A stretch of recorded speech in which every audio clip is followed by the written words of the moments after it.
Hey everyone, welcome back to my channel. তো এই পার্সেলটা আমার সকালবেলা এসছে, তো এখন মনে হলো যে এটাকে খুলি আর শেয়ার করি তোমাদের সাথে। তো ফ্লিপকার্টে আমি একটা আইশ্যাডো অর্ডার করেছিলাম। এর আগে যে আমার বড় আইশ্যাডোটা তোমরা দেখেছো, ওটাও ফ্লিপকার্ট থেকেই অর্ডার করা, আর এটা একজনকে গিফট করব বলে তো আমি এটা কিনেছি।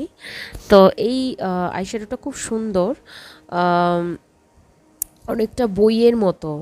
তো অনেকগুলো শেড, মানে গ্রিনের শেডের একটা আলাদা রয়েছে, একটা পিঙ্কের শেডের কম্বিনেশনটা পুরো আলাদা রয়েছে। তো আমার খুব বেশ ভালো লেগেছে, প্যাকেজিংটা বেশ ভালো এসছে।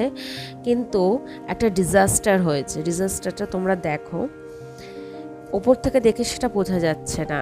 এটা মনে হয় আনতে আনতেই কোনো একটা জায়গায় ঠোকা লেগে জিনিসটা হয়েছে।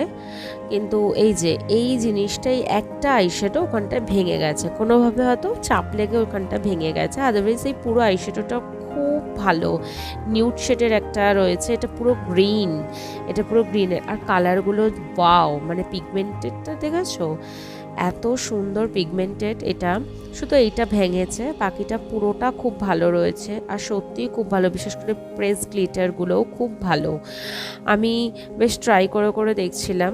তো এটা গিফটের জন্য ইউজ করেছি বলে সবগুলো আর আমি দেখাতে পারিনি, মানে কিনেছি, সরি, গিফটের জন্য কিনেছি বলে আমি সবগুলো ওরকম করে করে দেখাতে পারিনি, কারণ এটা যাকে গিফট করব তার খারাপ লাগতে পারে। তো সেই জন্য আমি এরমভাবে দেখাতে পারিনি। কেমন